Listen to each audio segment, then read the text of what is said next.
Main পাক পাড়ায় ঢুকলাম। এটাও উপর থেকে দেখলাম যে আসলে বেশ সুন্দর দেখা গেছে। এখন পাড়ার ভেতরেই প্রবেশ করছি আর কি। তো এই হচ্ছে পাড়ার ঘর বাড়িগুলো। ওই উপরে আরও ঘর আছে, এটা এই পাশ দিয়েও যাওয়া যায়, ওই পাশ থেকেও যাওয়া যায়।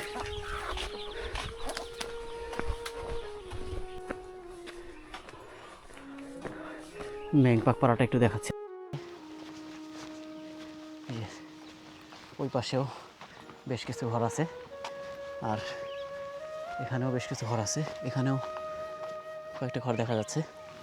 আর এখান থেকে উপরে পাহাড়ের উপরে আমাদের আবার ওটার উপরেই উঠতে হবে। এখানে ওই যে উপরে হচ্ছে মেংপাক পাড়ার আরও ঘর আছে।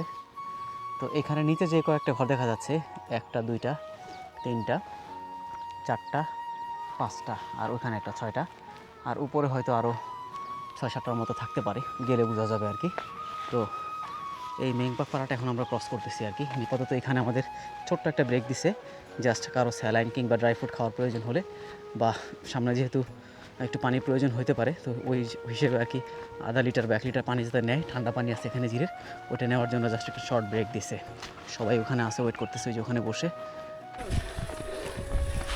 মেনপাট পাড়ার উপরে, মেনপাট পাড়ার উপরেও 1 2 3 4 5 6 7 8, ওই পাশে একটা মনে আছে 9, একটা দোচালা টিনের ঘরও দেখা যাচ্ছে মেনপাট পাড়ার উপরে। এই যে মেনপাট পাড়ার বাসিন্দা। কেমন আছো? ভালো?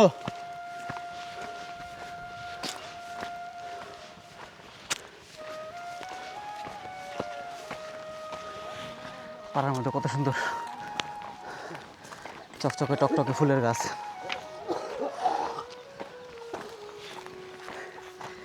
মেনপাট পাড়ায় ওঠার সময় ওই ইয়েটা একটু খাড়া, এটা তো উঠতে একটু কষ্ট হয়েছে এতক্ষণ পরে। সবগুলোতেই কষ্ট, কিন্তু এটা একটু তুলনামূলক খাড়াটা একটু বেশি আর কি। আরও একটু উপরে উঠতে হবে মনে হয়, না বাম পাশ দিয়ে বের হয়ে যাবে এটা।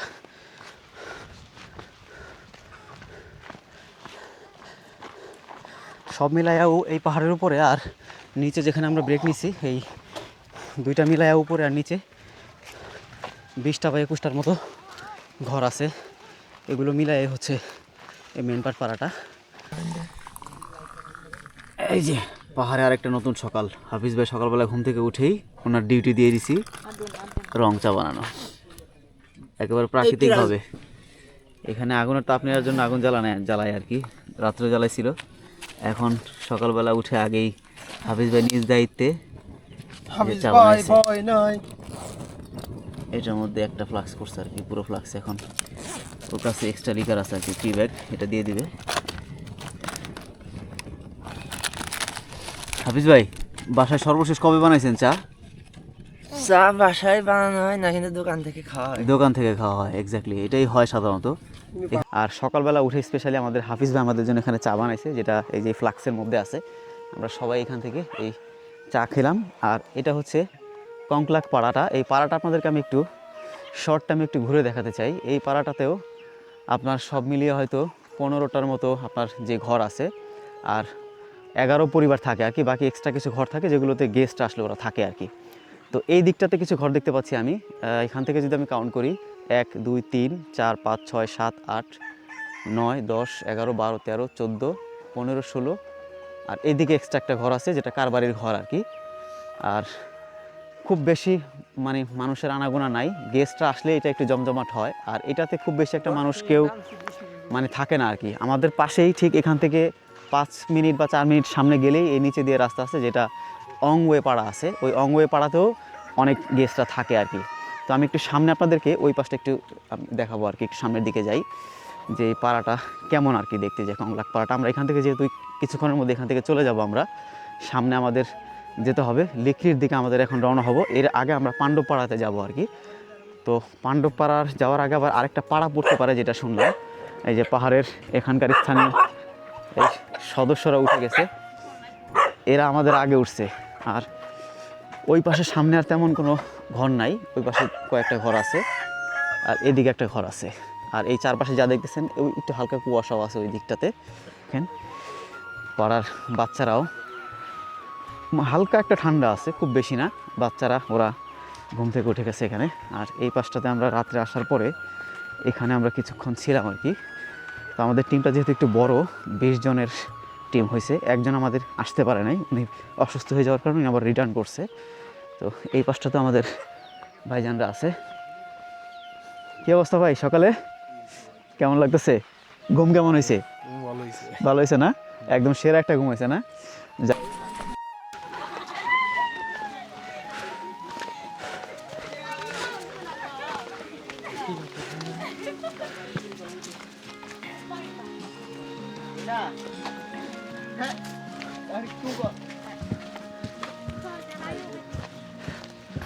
এটা হচ্ছে পাণ্ডবপাড়া। এই পাড়াটা মোটামুটি বড়ই মনে হচ্ছে আর কি। হ্যাঁ, বেশ আশেপাশে অনেক ঘর আছে, বেশ বড় দেখা যাচ্ছে আর কি। নিচে উপরে ওই পাশে অনেকগুলো ঘর আছে, 20-25টার মতো হতে পারে, গুনলে হয়তো তাই হবে, কম বেশি। তারপরেও অনেক কষ্ট হলে পাণ্ডবপাড়া পর্যন্ত আসতে। এখন পাণ্ডবপাড়ায় আমাদের সবাই আসলে খাওয়া দাওয়ার অ্যারেঞ্জ করতে হবে।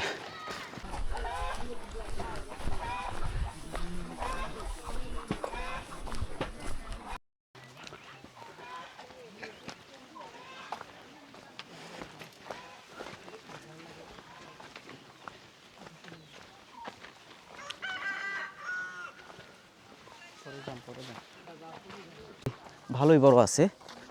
এখান থেকে আমি যদি বলি 1 2 3 4 5 6 7 8 9 10 11 12 13 14 15 16 17 18 19, আর পিছনে হয়তো আরও 2টা ঘর আছে, 20 21, ওই পাশে একটা 22, সব মিলে হয়তো 25টার মতো মানে ঘর আছে। এর মধ্যে আবার যারা এই আপনার এই গেস্ট যারা আসে তারাও এখানে থাকে আর কি।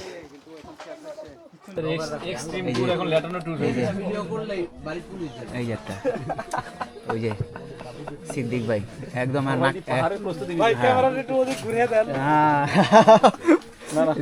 আর এদিকে আছে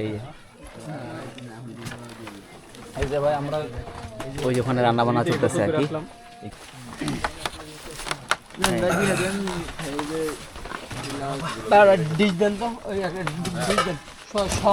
আমার সেরা একটা খিচুড়ি কষ্ট করতেছে না ভাই, অনেক কষ্ট, কালকে রান্না বান্না অনেক হেল্প করছে। এখন এই যে আমাদের খিচুড়ি খুব সুন্দর হয়েছে। এই যে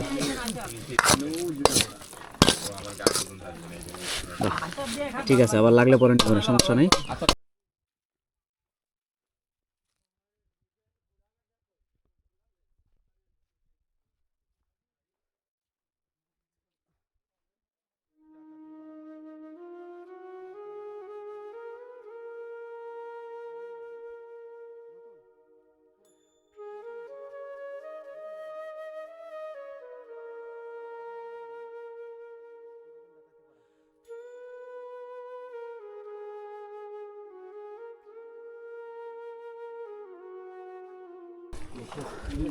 পাড়ার মাঝখানে অনেক দিন পরে পাড়ার মাঝখানে এরকম একটা মেশিন দেখলাম।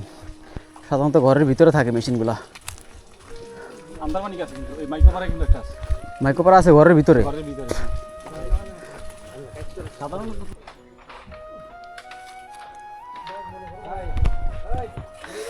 এটা দেখলাম আর কি প্রথম, যে মেছো বাঘের বাচ্চা ওখানে তারের মধ্যে ঝুলে রাখছে আর কি। ওটা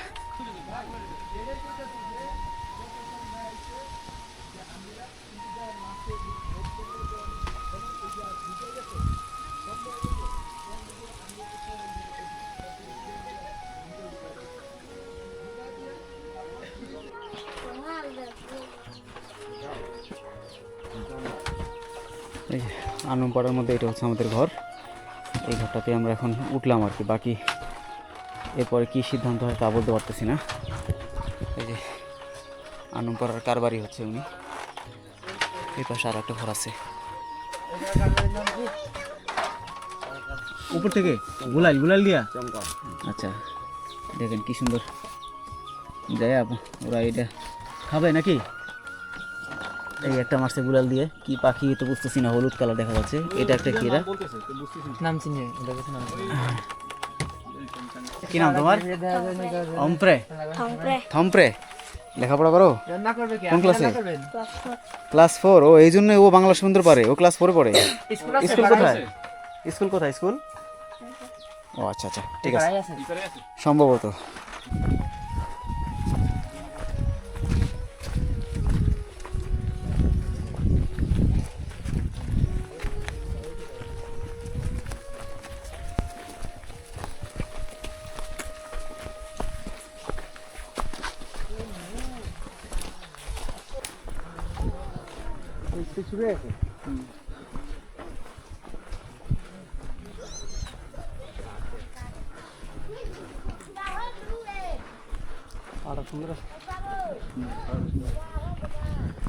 এরপরে তো গরু মুরগির অভাব নাই ভাই।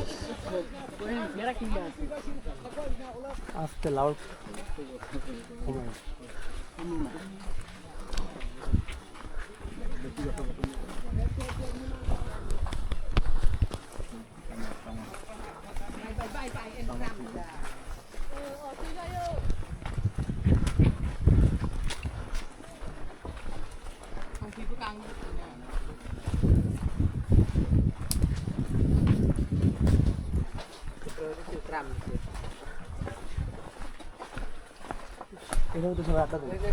পাহাড়ের যে বাঁশ পাতা টাতা এগুলো দিয়ে একটা ছাদ করছে। আর এই যে দেখেন পানি কত স্বচ্ছ এবং পরিষ্কার। এটাই মূলত ওরা খায় এবং রান্নাবান্নার কাজে ওরা ইউজ করে। তো আমি এখান থেকে একটু পানি এখন নিব আর কি। দেখেন কত সুন্দর করে কুয়া করে রাখছে এটা। এই কুয়ার মধ্যে পানিটা কত পরিষ্কার। তাই আমি প্রথমে ভাবছিলাম যে আসলে ওই ঝিরির পানিটাই বোধহয় ওরা খায়। তো ওখানে পাড়ায় একজনকে জিজ্ঞাসা করলাম, তো ওরা বললো যে তুমি আর একটু সামনে যাও, সামনে গেলে ওইখান থেকে তুমি একদম ফ্রেশ পানিটা পাবা। কত সুন্দর, মানে প্রাকৃতিকভাবে। আর এই পাড়ার ভেতরে দেখেন এই যে স্কুলের সামনে একটা ফ্ল্যাগ লাগানো আছে, যে বাংলাদেশের পতাকা উঠতেছে। এইটা ইন্ডিকেট করে যে আসলে এটা একটা স্কুল। আর পাড়ার এই মানে এই স্কুলগুলো আমি একটু সামনের থেকে আপনাদেরকে দেখাই, যে ছোট্ট একটা জাস্ট একটা ছোট্ট জুম ঘরও বলতে পারেন বা একটা রেস্ট হাউসও বলতে পারেন। এটার মধ্যে হচ্ছে ওদের এই স্কুলের কার্যক্রমটা পরিচালনা করা হয়। এখানে একজন মাস্টার আছেন যিনি এই মানে শিক্ষা প্রদান করেন আর কি। একজন এই যে স্কুলের ভেতরে এই যে এগুলো হচ্ছে বেঞ্চ, ঠিক আছে। কয়টা বেঞ্চ? একটা দুইটা তিনটা, মানে আপার দুইটা আর লোয়ার দুইটা, তো মোট দুইটা বেঞ্চই দেখা যাচ্ছে আর কি। আর এইগুলো হচ্ছে এই অফিসের এই যে যিনি মাস্টার, ওই মাস্টারের চেয়ার। এগুলো হচ্ছে বই। এই যে এখানে আমি যেটা বলতেছিলাম যে প্রাথমিক গণিত 2য় শ্রেণীর বই এগুলো।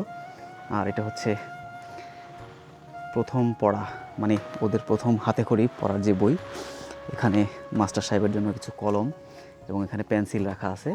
এখানে ABCD, তারপর হচ্ছে 1 2 3 4, ইংরেজিতে 1 2 3 4 এগুলো লেখা আছে।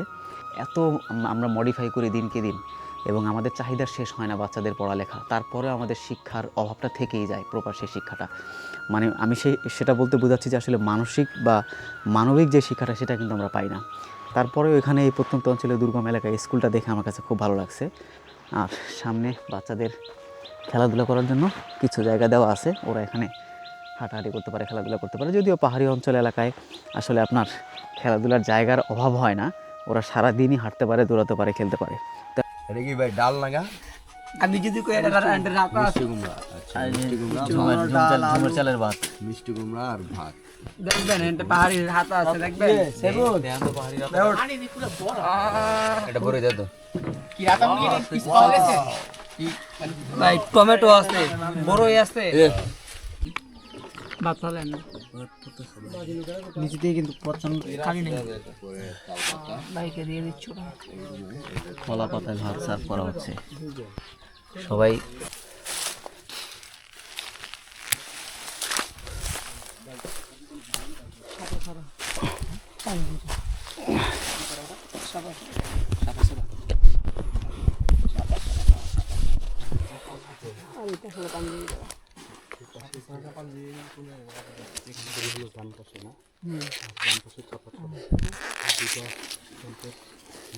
কলার থোর কলা বাগানে ঢুকছি তো এখন একটা পাইলাম।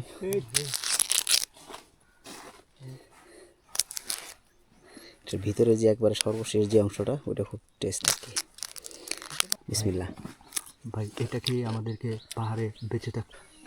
শুভ সকাল, আপনাদেরকে মেনহাট পাড়া থেকে স্বাগতম জানাচ্ছি। আর আপনাদেরকে আমি দেখাচ্ছি যে পাড়াটা, এই পাড়াটাও মোটামুটি একটা বড়ই বলা যায়। ওই দিক থেকে যদি আমি ঘরগুলো দেখি 1 2 3 4 5 6 7 8 9 10 11 12 13 14টা, কিংবা হয়তো ওইদিকে কুয়াশা আছে, হ্যাঁ ওই পাশে দেখা যাচ্ছে না, হয়তো 15-16টা ঘর আছে। এর মধ্যে বেশিরভাগ ঘরই আমি পরিত্যক্ত অবস্থা দেখতে পাচ্ছি, এবং যে ঘরগুলোতে মানুষের বসবাস নাই। এই পুরো পাড়ার মধ্যে সম্ভবত 2 থেকে 3টা পরিবার থাকে, আমি যতদূর বুঝতেছি আর কি, কার বাড়ির ঘর সহ। আর এমনিতে হয়তো 2-1টা পরিবারের লোকজন বাস করে। এছাড়া এই সবগুলো ঘরই কিন্তু ফাঁকা আছে, যেগুলো দেখতে পাচ্ছেন। এটা হচ্ছে মেনহাট পাড়া। আর এই মেনহাট পাড়াকে বলা হয় যে বাংলাদেশের সর্বদক্ষিণে, বান্দরবনের গহীনে, বাংলাদেশের সর্বদক্ষিণে সবচেয়ে দুর্গম একটা পাড়া। এবং এটি বলা হয় যে বাংলাদেশের মধ্যে বান্দরবন জেলার সর্বদক্ষিণের সবচেয়ে শেষের একটি পাড়া, অর্থাৎ সর্বশেষ পাড়া হিসেবে এটাকে কাউন্ট করা হয়। এটার পরে আর কোনো পাড়া নাই। এটার পাশে, সামনে, হ্যাঁ, অথবা ডানে বামে অনেক পাড়া আছে দূরে দূরে, যে পাড়াগুলোতে যাওয়া যায়। আমরাও গত 6-7 দিন ধরে বিভিন্ন পাড়া ক্রস করে কিন্তু আমরা গিয়েছি। কিন্তু আসলে এই যে পাড়াটাতে আসলাম, যাওয়ার সময় যে পাড়াটা দেখলাম, এই পাড়াটা আসলে আমার কাছে খুব অবাক লাগলো যে প্রত্যেকটা পাড়াতেই কম বেশি কিছু মানুষের দেখা যায়, অর্থাৎ 10টা বা 11টা মানুষের 11টা পরিবারের বসবাস থাকে। 30-40 জন বা 50-60 জন মানুষের মতো বসবাস করে। কিন্তু আসলে এই পাড়াটাতে আমি যেটা দেখলাম, যে এই পাড়াটার মধ্যে 3 থেকে 4টা পরিবারের বসবাস আছে, অর্থাৎ মানুষের বসবাস আছে। আর বাকি কোনো, এই সব ঘরগুলো কিন্তু খালি দেখা যাচ্ছে। এই যে দেখেন, যতগুলো ঘর আছে সবগুলো ঘরই খালি, এই ঘরগুলোতে কোনো মানুষের বসবাস নাই। কিন্তু এই মেনহাট পাড়াটার মধ্যে আপনার যেই এখানে গবাদি পশু, অর্থাৎ গরু, ছাগল, এগুলো কিন্তু ঠিকই এখানে গৃহপালিত পশুগুলো আছে, এগুলো লালন পালন করা হচ্ছে। আর যারা মাঝে মাঝে গেস্টরা আসে, যদি কোনো গেস্ট এখানে থাকতে চায়, তাহলে এখানে তারা থাকার ব্যবস্থা করতে পারে, থাকে। অর্থাৎ কোনো যদি বাইরে থেকে কোনো তাদের অন্য পাড়ার লোকজন আসে বা কেউ এখানে থাকার প্রয়োজন হয়, সেক্ষেত্রে এখানে থাকতে পারে। আর এখানে তাদের যে গরুগুলো, গৃহপালিত পশু, এগুলো তারা এখানে তারা লালন পালন করতেছে, অনেক আছে আর কি এখানে। আর ঘরগুলো আমার কাছে যেটা অবাক লাগছে, যে এতগুলো ঘর, কিন্তু আসলে ওই পরিমাণ মানুষের বসবাস কিন্তু এখানে নাই। তো আপনাদেরকে আমি বান্দরবনের গহীনে সর্বদক্ষিণে সর্বশেষ পাড়া, যেটা মেনহাট পাড়া বলা হয়, সেই মেনহাট পাড়াটা আপনাদেরকে একটু ঘুরিয়ে দেখালাম। দেখুন মেনহাট পাড়া।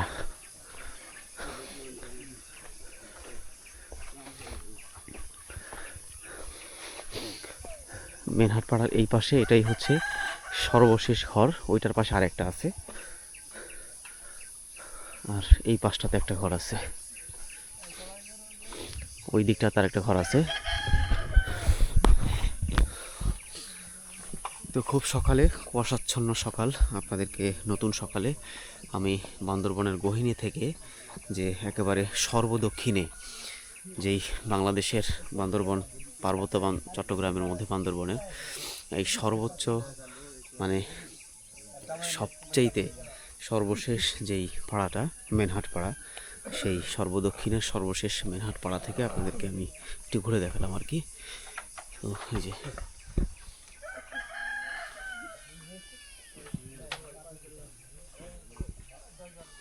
মেনহাট পাড়া, বান্দরবনের সর্বশেষ পাড়া, এই মেনহাট পাড়াকেই বলা হয়ে থাকে, যেটা সর্বদক্ষিণে এবং পার্বত্য চট্টগ্রামের বান্দরবনের সর্বশেষ যে পাড়া হিসেবে কাউন্ট করা হয় এটা হচ্ছে মেনহাট পাড়া। এই যে আমি এখন মেনহাট পাড়াতেই আছি। আমরা মেনহাট পাড়াতে গতকালকে রাত্রে আমরা এখানে এসেছিলাম, অর্থাৎ আমরা এখন যাওয়ার পথে। তো যেহেতু রাত হয়ে গেছে অনেক, আমরা এখানে রাত্রেবেলা রান্নাবান্না করে খাওয়া দাওয়া শেষ করছি এখানে আলহামদুলিল্লাহ। এখন খুব সকালে আমরা এখান থেকে রওনা দিচ্ছি। এখান থেকে আমরা রওনা দিয়ে সোজা লিকরি ক্রস করে তারপর হচ্ছে আমরা আলীকদমে ফিরবো ইনশাল্লাহ, যদি সব কিছু ঠিকঠাক থাকে আর কি। হ্যাঁ মেহেদি ভাই, সকাল থেকে তো হাইডাই পর্যন্ত আসলেন, এখন কোন পাড়ে আসছেন বলেন? দাদা এখন আসছি আমরা হচ্ছে রূপপাড়া। আচ্ছা। মাঝে আমরা হাঁটা শুরু করছি সকাল 6টায় মেনহাট পাড়া থেকে। এরপরে আমরা হচ্ছে তানকোয়াইন ঝিরি হয়ে তানকোয়াইন ঝর্ণায় আমরা কিছু সময় সকালের নাস্তাটা সারলাম ওখানে প্রকৃতির কোলে বসে, এবং সেখান থেকে তানকোয়াইন ঝিরি হয়ে এরপর দুলুজিরি থেকে আমরা এখন বর্তমানে রূপপাড়াতে আছি। রূপপাড়া? হ্যাঁ, আবার পরবর্তী ডেস্টিনেশন আমাদের হচ্ছে দুলুপাড়া। দুলুপাড়া। Okay fine. এইখানে খুব বেশি একটা ঘর নাই, হ্যাঁ কয়েকটা, একটা দুইটা তিনটা পরিবার মাত্র। ও একদম ছোট, একেবারেই ছোট।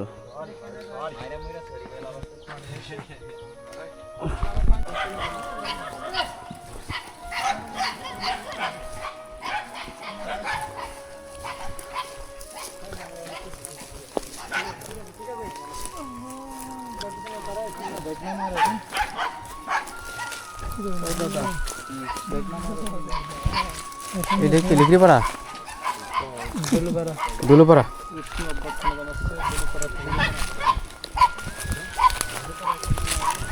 দুলুপাড়ায় ঘর মাত্র দুইটা, আরেকটা আছে উপরে, জুম করবো তার। হ্যাঁ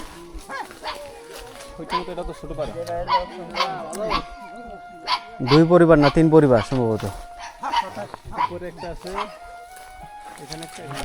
ওই একটা করে একটা ঘর। ও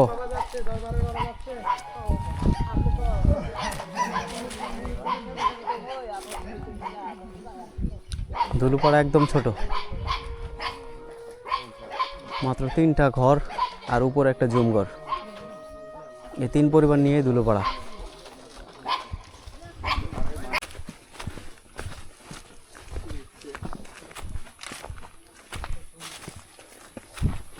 এটা বাংলা লেখা।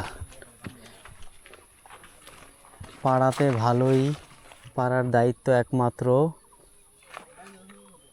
ইয়াং ম্যাং জন্য সবাইকে অসংখ্য ধন্যবাদ। স্টুডেন্ট 2026 বর্তমান আন্দালি পাড়া 26-27 ইং। মদ গাঁজা আফিম এগুলো খাওয়া যাবে না, এন্ড আনা যাবে না আদেশক্রমে। ওই উপদেশ বাণী বেশি নাম ওই টপে উড়ুন লাগবো, ওই টপে উড়ুন লাগবো ভাই, ওই টপে উড়ুন লাগবো। এটা চান্দালি পাড়া। 1 2 3 4 5 6 7 8 9 10 11 12 13টা ঘর না?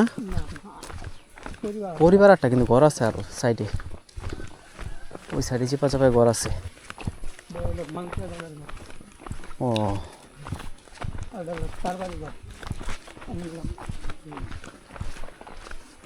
আমদালি পাড়া।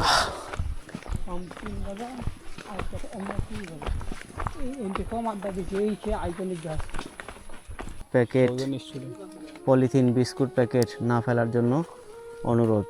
ও মানে উপদেশমূলক, পরিষ্কার পরিচ্ছন্ন আর কি।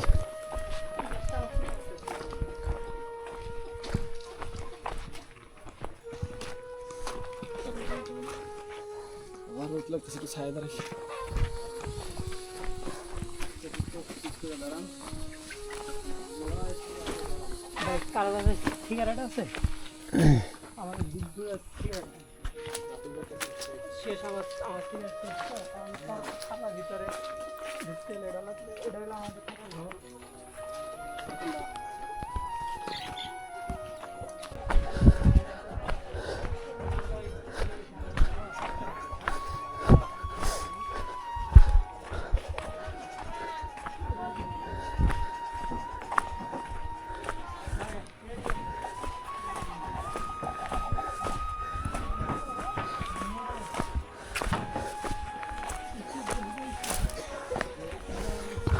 ভাইয়া এরকম আবার মানে সেটা আছে তো বের করতে হবে, দেখাচ্ছি তোমাকে, বন্ধ করে নি। হ্যাঁ, আম গাছটা অনেক সুন্দর।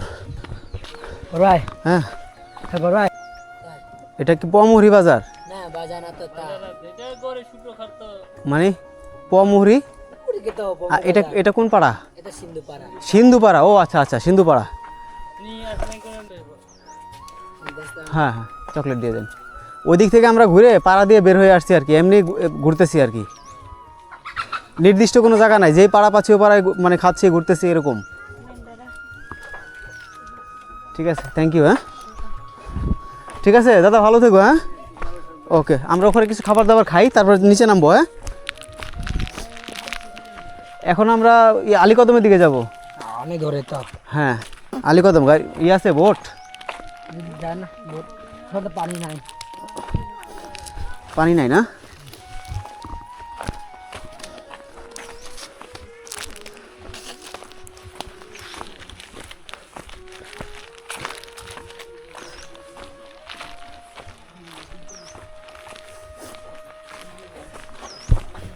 তাহলে এটা হলো সিন্ধুপাড়া না? অবশেষে আমরা সিন্ধুপাড়াতে এসে পৌঁছাইলাম। এখন সিন্ধুপাড়াটা তো কতগুলো ঘর আছে, কি মানে কতগুলো ঘর পরিবার? মানে যে 43 পরিবারই থাকে। জি তোমার কি নাম? পায়ামর পায়াম রো, মুরং না মুরং? ব্রো আমরা তো ওই বেশ অনেকগুলো মুরং পাড়াতেই ছিলাম। তো ঠিক আছে, কি নাম বললা? মায়াং ব্রো, যে পায়ামর পায়াম রো। ভালো থেকো, আবার আসলে কথা হবে। আর আসি তো এখানে।